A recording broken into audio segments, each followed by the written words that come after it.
അതുകൊണ്ട് ഒരാളെയും നിലകൊള്ളി കാണരുത്. നിങ്ങൾ ലിസ്റ്റ് കിട്ടുന്ന സമയത്ത് 8ാം ക്ലാസ്സിൽ ടേക്ക് ഓഫ് തരിക എന്ന് നമുക്ക് പറയാൻ പറ്റില്ല. ആരാണ് നമുക്കൊരു ടേക്ക് ഓഫ് ഉണ്ടാക്കി തരുന്നത്? റൺവേ ഓടിക്കൊണ്ടിരിക്കുന്നത് നമുക്ക് ഒരു ടേക്ക് ഓഫ് പറക്കാൻ തരുന്നത് നമ്മുടെ ജീനോളജിയിൽ ആരാന്ന് പറയാൻ പറ്റില്ല. നിങ്ങളെ കോടീശ്വരനാകാൻ പോകുന്ന വ്യക്തി ജൂൺ മാസം 15-ാം തീയതി ബിസിനസ് സ്റ്റാർട്ട് ചെയ്യാൻ പോകുന്നു. ഏപ്രിൽ 8-ാം തീയതി സ്റ്റാർട്ട് ചെയ്യും. അവർ ഇതുവരെയും നമ്മുടെ ജീനോളജിയിൽ വന്നിട്ട് ആദ്യം വന്ന ആളെന്നാവണമെന്നില്ല കേട്ടോ. ഈ പറയുന്ന ജീനോളജിയിൽ വരാൻ പോകുന്ന വ്യക്തികൾ ഈ പുറത്തേക്ക് ആലുവയിലും കൊടുങ്ങല്ലൂരും പറവൂരും ഈ പറയുന്ന തുറവൂരൊക്കെ നടക്കുകയാണ്. ഇങ്ങനെ ഇത് വന്നിട്ടില്ല. എപ്പോഴും ചിലപ്പോൾ വേണമെങ്കിൽ ജൂലൈ 4-ാം തീയതി വരാം, ചിലപ്പോൾ ഏപ്രിൽ 12-ാം തീയതി വരാൻ പോകുന്നുള്ളൂ. ഇവരെ കണ്ടെത്തലാണ് നമ്മുടെ പ്രധാനപ്പെട്ട ജോലി. ക്ലിയറായോ? അതുകൊണ്ട് നിങ്ങളൊരു കാര്യം മനസ്സിലാക്കേണ്ട കാര്യം, നമുക്ക് തന്നെ 100 കണക്കിന് അനുഭവം ഇത്തരത്തിലുള്ള ടൂടേക്ക് അതൊക്കെ നടക്കുന്ന സമയത്ത് ചായ കുടിച്ചുകൊണ്ടിരിക്കുന്ന സമയത്ത് ചെല്ലുള്ളൂ സാറേ ഒരാളൊന്നും പരിചയപ്പെടാം കേട്ടോ. ഇതിന് മുൻ കാലഘട്ടത്തിൽ ഉണ്ടായിട്ടുണ്ട്. ഒരു പുലിനെ എനിക്ക് കിട്ടിയിട്ടുണ്ട്. ഒരു പുലിക്കുട്ടീനെ ഞാൻ രക്ഷപ്പെട്ടു സാർ. പുലിക്കുട്ടീനെയാണല്ലോ കിട്ടിയത്, ഞാൻ രക്ഷപ്പെട്ടു എന്ന് പറയുന്നത്. അപ്പൊ ആ പുലിക്കുട്ടീനെ നമ്മൾ പരിചയപ്പെട്ടു, ഇന്നാളെന്നൊക്കെ പറഞ്ഞ് പരിചയപ്പെട്ടു. ഈ സമയത്ത് ആള് ഭയങ്കര ഹാപ്പിയാണ്, ഇയാൾ രക്ഷപ്പെട്ടു എന്ന് വെച്ചിട്ട് ചേട്ടൻ കിട്ടിയതുകൊണ്ട്.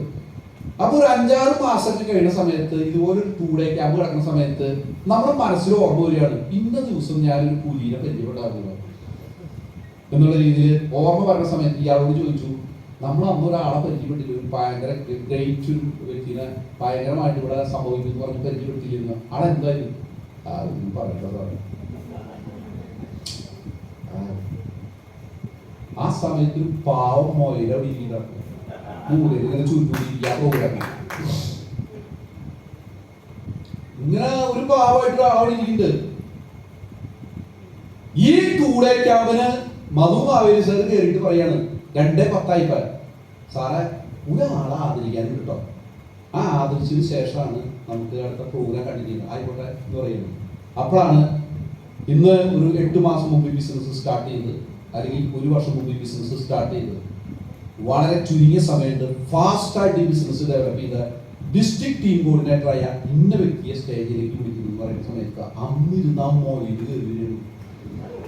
മനസ്സിലായ ഇങ്ങനെയുള്ള 100 കണക്കാன അനുഭവങ്ങളുണ്ട്. പുലിനെ കാണാനില്ല, പിടികിട്ടിയ. അതുകൊണ്ട് നിങ്ങൾ ലിസ്റ്റ് എടുക്കുന്ന സമയത്ത് പുലി എലി എന്നൊന്നും വേണ്ട, എല്ലാവരും നമുക്ക് വേണം. മനസ്സിലായ? ഇത് ഞാൻ ഈ കാര്യം ഉപയോഗിക്കാൻ കാരണം തമാശയായിട്ട് പറഞ്ഞാണെങ്കിൽ തന്നെ ഇതില് വില കുറഞ്ഞ ആരെയും കാണും. ആരാണ് ഒരു മാറ്റം ഉണ്ടാക്കാൻ പോകുന്നതെന്ന് നമുക്ക് പറയാനില്ല. അത്ര ഒരു ലിസ്റ്റ് നിങ്ങൾക്ക് എടുക്കാൻ തയ്യാറാണോ? ആണോ? ഇതെന്തിനാ അറിയോ? നമുക്കൊരു മാറ്റം ഉണ്ടാക്കിയേ പറ്റൂ. കഴിഞ്ഞ ദിവസം ഒരാൾ പറഞ്ഞ പോലെ എനിക്ക് സങ്കടം വന്ന ആളെ ഒരു കാര്യം കേട്ട സമയത്ത്, നാളെ ഈ സമയത്ത് ഗംഭീര പരിപാടി നടക്കണം ഇവിടെ ട്രിവാൻഡ്രത്ത്. മനസ്സിലായ? മുൻ കാലഘട്ടങ്ങളിൽ ഇത്തരത്തിലൊരു ഗൈഡ് ലൈൻസ് ഉണ്ടാക്കാൻ വേണ്ടി, ഒരു നിയമം ഉണ്ടാക്കാൻ വേണ്ടി വലിയ രീതിയിൽ പ്രവർത്തനം നടത്തിയ ഒരാളാണ്. ട്രേഡ് യൂണിയൻ ഒക്കെ ഉണ്ടാക്കുന്ന സമയത്ത് നേതൃത്വം കൊടുത്ത് സെക്രട്ടേറിയറ്റ് മാർച്ചും കലക്ടറേറ്റ് മാർച്ചും പഞ്ചദിന ധർമ്മയ്ക്കൊക്കെ പോയ ആളെന്നോട് പറഞ്ഞ കാര്യം എന്താ അറിയും? സാറേ അത്തിപ്പഴം പഴുന്ന സമയത്ത് കാട്ടിൽ വായിക്കുന്ന അതിന്റെ അർത്ഥം എന്താണെന്നറിയോ? നമുക്ക് ഇതോടുകൂടി എന്താണ് ഗൈഡ് ലൈൻസും നിയമൊക്കെ വന്ന് നല്ല പോസിറ്റീവ് മാർക്കായിട്ടായ സമയത്ത് ടീം ഇല്ല എന്നാണ് ആൾ ഉദ്ദേശിച്ചത്. ടീം വേണ്ടേ നമുക്ക്? ഈ പറയുന്ന കാര്യങ്ങളുള്ളത് കൊണ്ട് നമുക്ക് ടീം വേണ്ട. നാളെ ഈ പരിപാടിയൊക്കെ അവിടെ നടക്കും. ഇത് കഴിഞ്ഞാൽ നമുക്ക് ഇങ്ങനെ കിട്ടണമെങ്കിൽ എന്ത് വേണം? നമുക്ക് ടീം വേണം. ഇത് ഉണ്ടാക്കാൻ നിങ്ങൾ തയ്യാറാണ്? 28-ന് മുൻപ് ഒരു ലിസ്റ്റ് നിങ്ങൾ ഫ്രഷ് ആയിട്ട് ഉണ്ടാക്കുക. കാരണം ഈ ബിസിനസ് സ്റ്റാർട്ട് ചെയ്യുന്നതിനേക്കാൾ പ്രാപ്തരാണ് നിങ്ങൾ ഈ ബിസിനസ്. ശരിയാണല്ലേ? ആണല്ലേ? രണ്ടാമത്തെ കാര്യം എന്ന് പറയുന്നത്, ഇവരെ നമുക്കൊന്ന് കാണണം. ഈ വ്യക്തികളോട് കണ്ട് ഈ ബിസിനസ് സംസാരിക്കണം. കാരണം ഇവിടെ നമ്മളൊരു കാര്യം മനസ്സിലാക്കേണ്ട കാര്യം, നിങ്ങളുടെ ഈ ബിസിനസ്സിൽ റിക്രൂട്ട്മെന്റ് വരുന്നത് നിങ്ങൾ പുതിയ വ്യക്തികളോട് 1-to-1 പ്ലാൻ എന്ന് പറയുന്ന ഈ ബിസിനസ് എത്ര വ്യക്തികളോട് ഈ ബിസിനസ് കാണിക്കുന്നു, ഈ ബിസിനസ് പറയുന്നതിനെ ആസ്പദമാക്കിയാണ്. ഇപ്പൊ ചില വ്യക്തികൾ പറയാനുള്ള കാര്യം എന്താ അറിയോ? ചില വ്യക്തികൾ ഒരു കൃത്യമായിട്ടുള്ള ഒരു ബോധ്യമില്ലാണ്ട് ചില കാര്യങ്ങൾ പറയാറുണ്ട്. ആലുവയിൽ നിൽക്കുന്ന സമയത്ത് പറയുന്നത്, ഞാനൊരു 20 പേരെ ഈ ആഴ്ചത്തെ പ്രോഗ്രാമിൽ പ്രതീക്ഷിച്ചു. പുതിയ ആൾക്കാർ എന്ന് പറയാണ് 20 പേരെ പ്രതീക്ഷിച്ചു അദ്ദേഹം. അപ്പൊ അദ്ദേഹത്തോട് ചോദിച്ചു, താങ്കളും താങ്കളുടെ ടീമുമായിട്ട് കഴിഞ്ഞ 15 ദിവസം കൊണ്ട് എത്ര പുതിയ വ്യക്തികൾക്ക് ഈ ബിസിനസ് പ്ലാൻ കൊടുത്തു, 1-to-1 പ്ലാൻ കൊടുത്തു, 1-to-1 പ്ലാൻ കാണിച്ചു? അപ്പൊ ആള് പറഞ്ഞു 7 പേർക്ക് കാണിച്ചു. 7 പേരെ ഈ ബിസിനസ് പ്ലാൻ കാണിച്ചിട്ട് 20 പേര് ആ പ്രോഗ്രാമിൽ പങ്കെടുക്കുമോ? ഇല്ല. 20 പേര് വരണമെങ്കിൽ എത്ര വ്യക്തികൾക്ക് കഴിഞ്ഞ 15 ദിവസം കൊണ്ട് പ്ലാൻ കാണിച്ചിരിക്കണം? എത്ര പേർക്ക് വേണ്ടി വരും? മിനിമം 20 പേർക്കെങ്കിലും വേണ്ടേ? ശരിയല്ലേ? ഒരു 40 പേരെ കാണിച്ചാലാണ് 20 പേര് വരുന്നത്. സത്യം 20 പേർക്കെങ്കിലും വേണ്ടേ? ഈ വ്യക്തി 7 പേർക്ക് പ്ലാൻ കൊടുത്തിട്ട് 20 പേര് വരുമെന്ന് പറയുന്ന മൂഢസ്വർഗത്തിൽ ഇരുന്നാൽ നമുക്ക് നടക്കുമോ? ഒരിക്കലും നടക്കില്ല. അതിനാണ് ഞാൻ കഴിഞ്ഞ ദിവസം പറഞ്ഞ പോലുള്ള കാര്യം. ഒരു വീട്ടിലേക്ക് കയറി ചെല്ലുന്ന സമയത്ത് ഒരു വ്യക്തി ഇങ്ങനെ കാർ പോർച്ചിൽ ഇങ്ങനെ നോക്കിക്കൊണ്ടിരിക്കുകയാണ്. ഇങ്ങനെ തരികയാണ് കാർ പോർച്ചിൽ. അപ്പൊ അദ്ദേഹത്തോട് ചോദിച്ചു, എന്ത് പറ്റി കാർ പോർച്ചിൽ എന്താ നോക്കുന്നത്? ഒരു സൂചി പോയി, അതൊന്ന് നോക്കുക എന്ന് പറഞ്ഞു. അപ്പൊ ഇയാളെ സഹായിക്കാൻ ആ സൂചി കണ്ടുപിടിക്കാൻ വേണ്ടി ഒരു 2 മിനിറ്റ് കഴിഞ്ഞിട്ടും കിട്ടാണ്ടായ സമയത്ത് ഇയാളോട് ചോദിച്ചു, കൃത്യമായിട്ട് ഇത് എവിടെ പോയെന്ന് അറിയുമെന്ന് ചോദിച്ചു. അപ്പൊ അദ്ദേഹം പറഞ്ഞു, സൂചി പോയത് അടുക്കളയിലാണ്. അല്ല, താങ്കൾ സൂചി അടുക്കളയിൽ പോയിട്ട് ഈ കാർ പോർച്ചിൽ നോക്കിക്കൊണ്ടിരിക്കുന്നത്? അടുക്കളയിൽ നല്ല ഇരുട്ടാവുമ്പോ ഇവിടെ നല്ല വെളിച്ചമില്ലേ? അടുക്കളയിൽ ഇരുട്ടാണ്, ഇവിടെ വെളിച്ചം കൊടുക്കുന്നത്. മനസ്സിലായ? അതായത് നമ്മൾ വെളിച്ചമുള്ളടത്ത് നോക്കിയിട്ട് കാര്യമുണ്ടോ? സൂചി പോയടത്ത് നോക്കണ്ടേ? അതായത് 20 പേര് വരുമെന്ന് പറയണമെങ്കിൽ 40 പേർക്ക് പ്ലാൻ കൊടുക്കണം മിനിമം. അതായത് 20 പേരെ പ്രതീക്ഷിച്ചിരിക്കുകയാണ് 7 പേർക്ക് പ്ലാൻ കൊടുത്തിട്ടുണ്ട്. ഓക്കെ. അപ്പൊ അതുകൊണ്ട് ഇതിന്റെ ഏറ്റവും പ്രധാനപ്പെട്ട കാര്യം എന്ന് പറയുന്നത്, ഈ ലിസ്റ്റ് എടുത്ത വ്യക്തികളെ നിങ്ങളുടെ അപ്ലൈനും നിങ്ങളുമായിട്ട് ഒരുമിച്ച് പോയി കാണുക എന്നുള്ളതാണ് ഇതിന്റെ പ്രധാനപ്പെട്ട കാര്യം. ക്ലിയറായോ? ഈ കാണുന്നതിനും ചില പ്രത്യേകതകളുണ്ട്.